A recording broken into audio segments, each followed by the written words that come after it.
एक गरीब बालक था जो कि अनाथ था। एक दिन वो बालक एक संत के आश्रम में आया और बोला कि बाबा, आप सबका ध्यान रखते हैं, मेरा इस दुनिया में कोई नहीं है, तो क्या मैं यहाँ आपके आश्रम में रह सकता हूँ? बालक की बात सुनकर संत बोले, बेटा तेरा नाम क्या है? उस बालक ने कहा, मेरा कोई नाम नहीं है।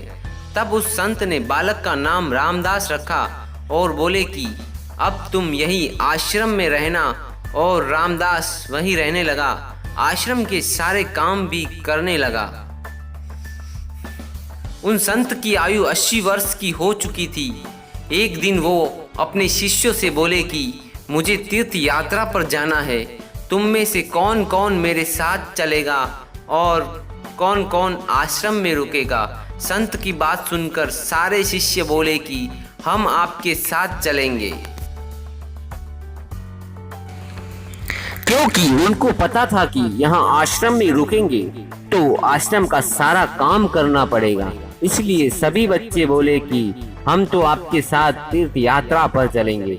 अंत में संत सोच में पड़ गए कि किसे साथ ले और किसे नहीं, क्योंकि आश्रम पर किसी का रुकना भी जरूरी था। बालक रामदास संत के पास आया और बोला कि बाबा, अगर आपको ठीक लगे तो मैं यहीं आश्रम पर रुक जाता हूँ। संत ने कहा, ठीक है, पर तुझे काम करना पड़ेगा। आश्रम की साफ सफाई में भले ही कमी रह जाए, पर ठाकुर जी की सेवा में कोई कमी नहीं रहनी चाहिए। रामदास ने संत से कहा कि बाबा, मुझे तो ठाकुर जी की सेवा करनी नहीं आती है, अगर आप बता दीजिए कैसे करनी है तो मैं कर दिया करूँगा। संत रामदास को अपने साथ मंदिर ले गए और उसे मंदिर में राम दरबार की झांकी थी। श्री राम जी, सीता जी, लक्ष्मण जी और हनुमान जी थे। संत ने बालक रामदास को ठाकुर जी की सेवा कैसे करनी है सब सिखा दिया। रामदास ने गुरुजी से कहा कि बाबा, अब इनसे मेरा रिश्ता क्या होगा ये भी बता दीजिए, क्योंकि अगर रिश्ता पता चल जाए तो सेवा करना में आनंद आ जाएगा। उन संत ने बालक रामदास से कहा कि तू कहता था ना मेरा कोई नहीं है, आज से ये राम जी और सीता जी तेरे माता पिता है। रामदास ने साथ में खड़े लक्ष्मण जी को देखकर कहा, अच्छा बाबा, ये जो पास में खड़े हैं वो कौन है? संत ने कहा, ये तेरे चाचा जी है। और हनुमान जी के लिए कहा कि ये तेरे बड़े भैया है। रामदास सब समझ गया और फिर उनकी सेवा करने लगा। संत शिष्यों के साथ यात्रा पर चले गए। आज सेवा का पहला दिन था। रामदास ने सुबह उठकर स्नान किया, आश्रम की साफ सफाई की और भिक्षा मांग कर लाया और फिर भोजन तैयार किया। फिर भगवान को भोग लगाने के लिए मंदिर आया। रामदास ने श्री राम, सीता, लक्ष्मण और हनुमान जी के आगे एक एक थाली रख दी और बोला, अब पहले आप खाओ, फिर मैं भी खा लूंगा।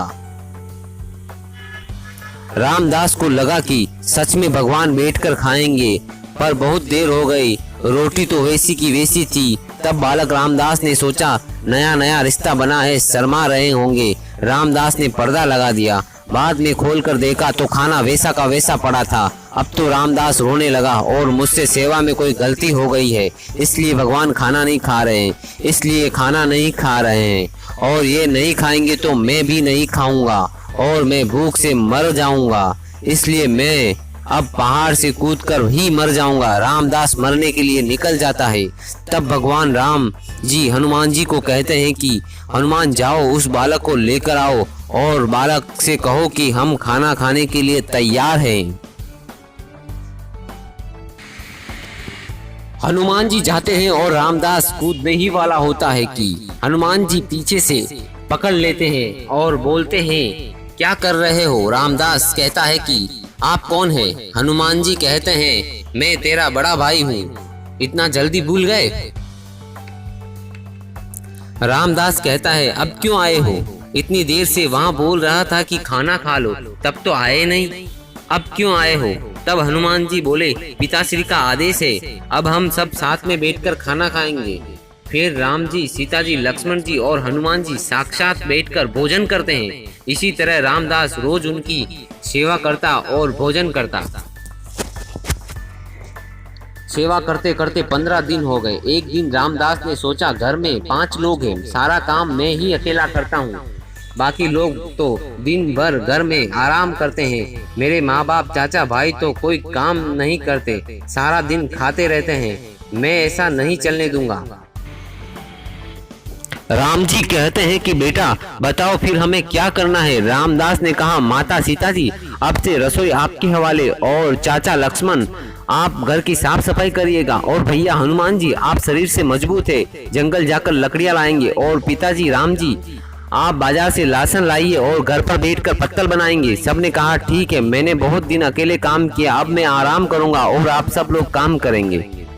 अब सभी साथ मिलकर काम करते हुए एक परिवार की तरह सब साथ में रहने लगे। एक दिन वो संत तीर्थ यात्रा से लौटे तो देखा आश्रम शीशे की तरह चमक रहा है और वो बहुत प्रसन्न हुए। मंदिर में गए तो देखा कि मंदिर से सभी प्रतिमाएं गायब है।